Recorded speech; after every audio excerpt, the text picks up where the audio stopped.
Welcome to Nintendo Ninja News. I'm your host Chris Tysers, and I'm here to talk about the future of the Nintendo 3DS and street passing.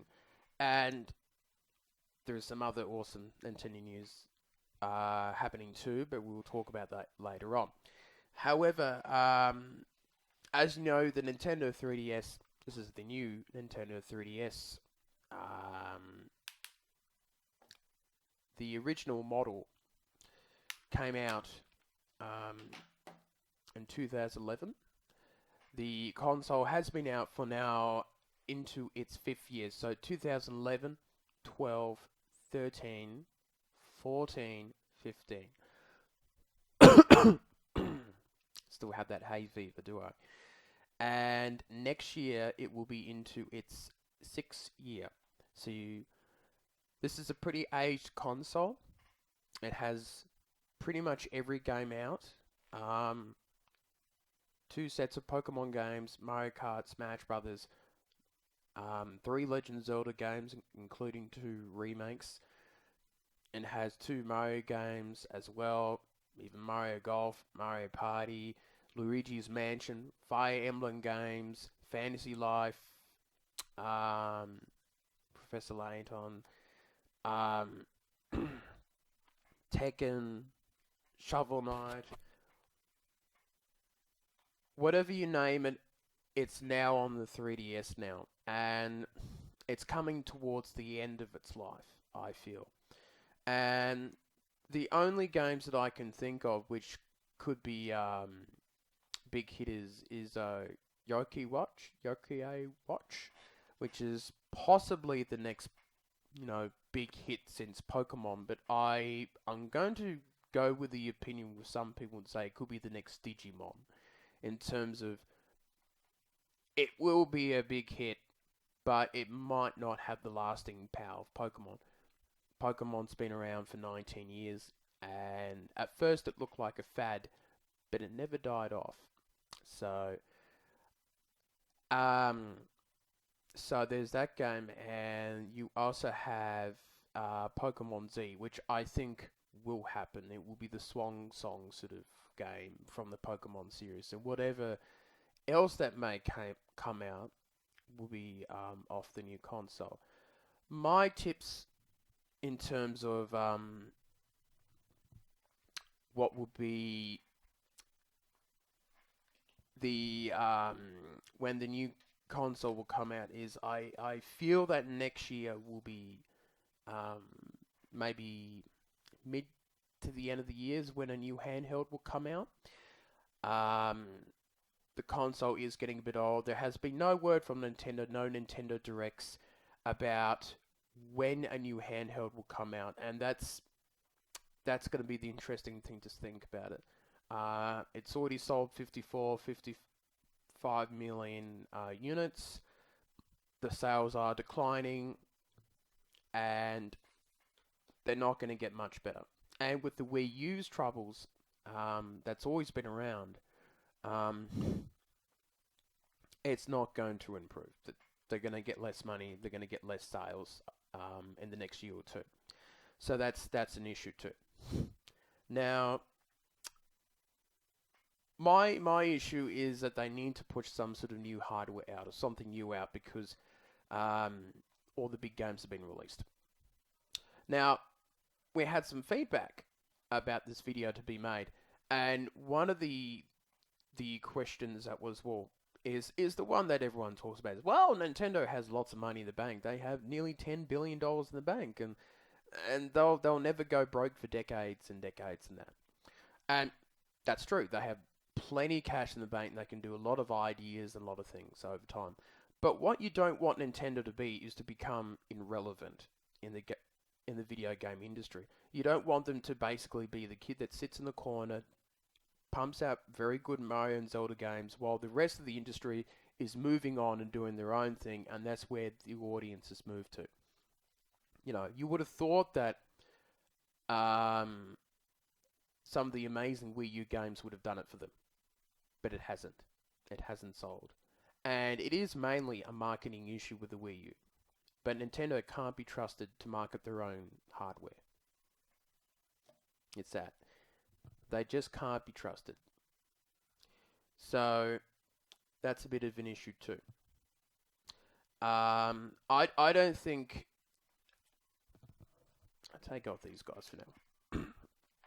I I don't believe that having a lot of money in the bank means that you can not make a profit for the next 20 or 30 years. It doesn't give them the excuse to do that. And they are looking into ideas of licensing for TV shows and movies and toys and amiibos and smartphones and things like that, which I think is interesting. I think they should continue to do things like that. So there's the concerns of the 3DS. I think that the new hardware should be released possibly for both home and handheld next year, or 2017 at the latest. I have no idea how they're going to do that. You might see a bit of a lean year for the 3DS. Even some of the new games that are coming out now, Happy Home Decorator and Triforce Heroes. I think that will do well, Triforce Heroes, but I think people were hoping for more in terms of that. There was another question which was interesting too, about fears and concerns about Nintendo not having the imaginative and fun games in the future, and because they're doing smartphones. And the answer to that is no. It's not going to change who they are. The whole reason why they're going into smartphones is so they can get those young children who are playing on the smartphones, the iPads and that, and moving them over to a dedicated home console. That's the whole point of them why they're doing it. And making smartphone games will not render their intelligence. It's not going to dumb them down. They're not going to make a smartphone game and go, oh, geez, I don't know how to make a good dedicated home game anymore. It's really weird that people would question the quality of Nintendo's games in the future when they've had 30 years of unparalleled success. They've probably been the most highly consistent video game company in history. You look at all the other video game devs, and they've had lean years, they've had problems, they've had issues and things like that. And you look at Nintendo, they've never had lean years. They've never had awful years where people have sit back and go, geez, I'm really worried about those guys. Maybe they can't make good games anymore. You know, even the games that some people thought, like Mario Super Sunshine, or even Wind Waker when that was released, turned out to be classics in the end, and people enjoyed and loved.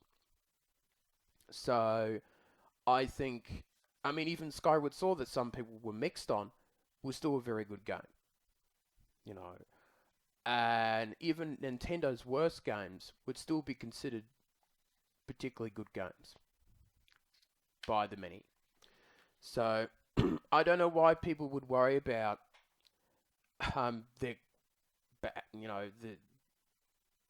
the very, very, very slim possible chance of their games getting worse because they've decided to make smartphones, and that's where the money is. The real money is still in their dedicated consoles.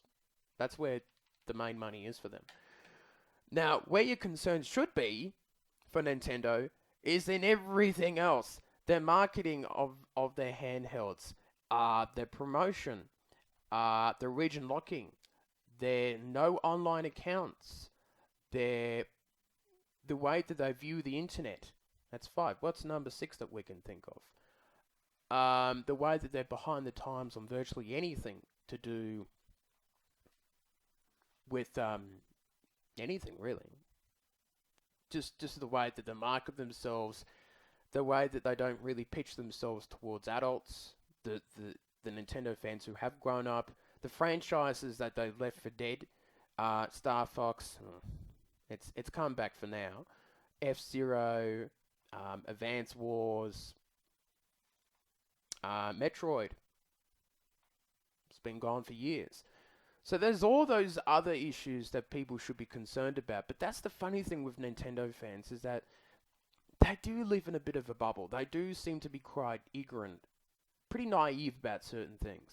You know, they're very happy for Nintendo to not make a profit and just do what they want. You know, just make an F-Zero game, make a Metroid game, keep us happy. The problem is the reason why that these games are not made as often is probably two reasons. Number one, they can't think of a good enough gameplay idea that would be worthy to make. Number two, they don't sell. They don't sell that much. You know, F-Zero doesn't sell as much as Mario Kart, and Metroid probably doesn't sell as much as any of the other franchises, like Pokemon, Animal Crossing, which is now taking over as a big game. So, which is a shame, but I think that's just the way they do it. And I think with the way that they're trying to bring together this operating system for these new consoles, I think maybe they might have time to do a Metroid. Or it's been made as we're speaking. So there's a lot of uncertainty too, because of no Nintendo Direct. So it's particularly hard to tell what's going on from here and into next year. It's a bit of a long video, this one, isn't it? The last one is the Streetpass groups. What's the future Streetpass? And do I think there will be more Streetpasses on this and into the future consoles? I think it's a hard one to tell. I think there will be Streetpassing in the future, and I think it will be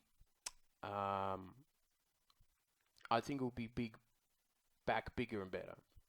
I think there'll be more options for you to do, and I think there'll be more things that you can do with the street passing function. And the graphics will be better, the sound will be better, and there'll be more ways for you to download games and enjoy them. So I think there will be another handheld.